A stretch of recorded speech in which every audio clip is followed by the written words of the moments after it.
Hello friends, आज का जो हमारा टॉपिक होने वाला है डेट इज़ नॉमिनल कवर या फिर क्लियर कवर क्या होता है। इसके अलावा हम जानेंगे इफ़ेक्टिव कवर और इफ़ेक्टिव डेप्थ क्या होती है। इसके अलावा हम इसमें ये भी देखेंगे कि जो मिनिमम नॉमिनल कवर का जो क्राइटेरिया है एज़ पर आईएस कोड वो हमें कितना लेना है, चाहे स्लैब हो या हो बीम या कॉलम या फुटिंग। इन सब के लिए अलग अलग मिनिमम नॉमिनल का हमने कितना लेना है, चाहे एज पर IS 456 हो या फिर SP 34 के अकॉर्डिंग। ठीक, कितना क्या लेते हैं वो सब हम देखेंगे इस वीडियो के अंदर। तो स्टार्ट करते हैं हम अपनी वीडियो को, लेकिन उससे पहले हमें जान लेते हैं कि नॉमिनल कवर या फिर क्लियर कवर होता क्या है।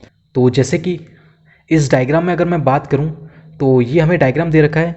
ये कॉलम है, कॉलम का एक टॉप व्यू है। यहाँ पे ये स्ट्रप है, ये लॉन्गिट्यूडल बार्स हमें दे रखे हैं यहाँ पे चारों साइड। ठीक है, इसके अलावा ये कंक्रीट सरफेस है, जो आउटर देख रहे हो आप, ये यहाँ से यहाँ तक ये कंक्रीट सरफेस दी हुई है। एंड इसी को हम क्या कहते हैं, क्लियर कवर कहते हैं। यानी कि ये जो कंक्रीट सरफेस से लेके जो स्ट्रप्स के आउटर तक का जो पोर्शन होता है ये वाला, that is called as clear cover.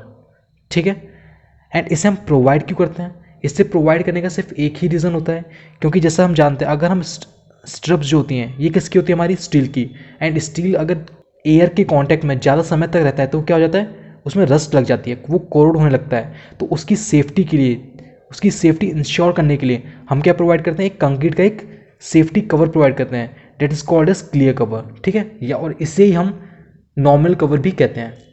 उसके बाद नेक्स्ट हमारा आता है कि व्हाट इज़ इफेक्टिव कवर। तो इफेक्टिव कवर क्या होता है? इफेक्टिव कवर होता है ये जो हमारी जो लॉन्गिट्यूडल मेन बार्स होती हैं, लॉन्गिट्यूडल मेन बार्स के सेंटर से हमारा जो कंक्रीट की सरफेस है इस तक का जो डिस्टेंस होता है, that is called as effective cover. ठीक है, इसके बाद इसमें हमारी नेक्स्ट टर्म आती है what is effective depth then. तो जो इफेक्टिव डेप्थ होती है, इफेक्टिव कवर के ऊपर का जो पोर्शन होता है टिल कंक्रीट की सरफेस के एंड तक, इसको हम बोलते हैं इफेक्टिव डेप्थ। ठीक है, कहाँ से, यहाँ से यहाँ तक। इफेक्टिव कवर के ऊपर का जो पोर्शन होता है कंक्रीट की सरफेस के एंड तक, that is called as effective depth. ठीक है, तो क्लियर कवर आप समझ चुके हैं, नॉर्मल कवर समझ चुके हैं, इफेक्टिव डेप्थ आप समझ चुके हैं, और इफेक्टिव कवर भी आप जान चुके हैं कि क्या होता है।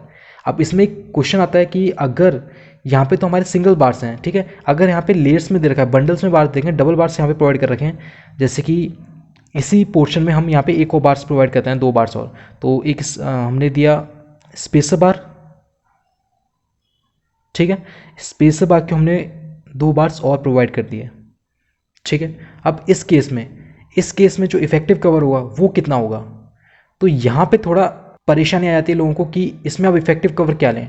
कुछ लोग ऐसे कहते हैं कि इसके और इसके जो सेंटर है, यानी कि यहाँ से जो डिस्टेंस होगी आउटर सरफेस तक, उसको इफेक्टिव कवर ही मान लेंगे, लेकिन ऐसा नहीं होता है। और इसके अलावा कुछ ऐसे भी करते हैं कि जो ये आउटर वाला है, यहाँ पे जो बार है, इसके सेंटर से जो यहाँ तक की डिस्टेंस होगी इसको इफेक्टिव कवर मान लेते हैं, लेकिन ये भी करेक्ट नहीं है। जो इफेक्टिव कवर हम इस केस में लेंगे वो भी हम कौन सा लेंगे, जो इस वाले, ठीक है, जो स्ट्रिप के साथ होता है, इसके इससे जो ये डिस्टेंस होती है, डेट इज इफेक्टिव कवर। अब हम बात करेंगे मिनिमम नॉमिनल कवर के बारे में, कि जो स्लैब बीम कॉलम या फुटिंग है इसके लिए हम मिनिमम नॉमिनल कवर कितना लेते हैं एज पर IS 456 या फिर SP 34 के अकॉर्डिंग।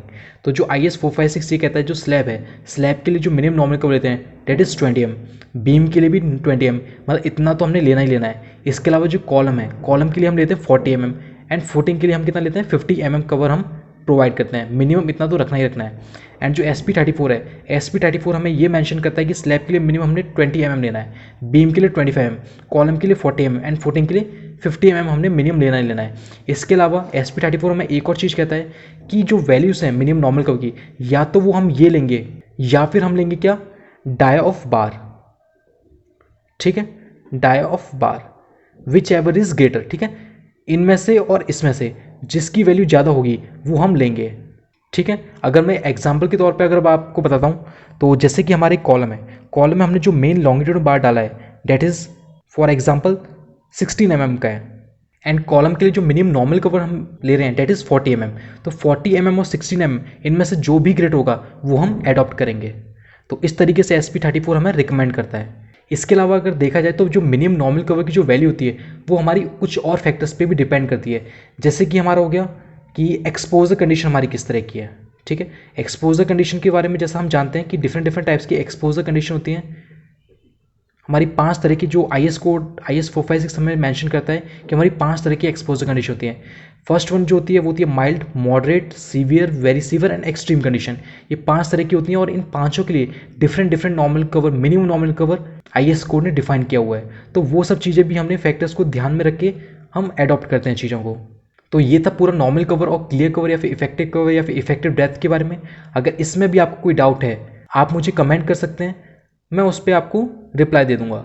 बाकी IS 456 SP34 की क्या वैल्यूज है मिनिमम नॉर्मल कवर के लिए वो मैंने आपको यहाँ पे मेंशन कर दिए हैं। और SP34 में ये याद रखना, या तो ये वैल्यूज अडॉप्ट करनी है या फिर ये, इन दोनों में जो भी ग्रेटर होगा वो वैल्यूज हम लेंगे। ठीक है, ऐसा नहीं है सिर्फ इसको ध्यान में रखना है या इसको नहीं, ये दोनों हमें पता होना चाहिए और फिर इन दोनों में से जो भी ग्रेटर आएगा वो वैल्यू हमने अडॉप्ट करनी है SP34 के अकॉर्डिंग। सो आज के लिए इस वीडियो में इतना ही। Thank you.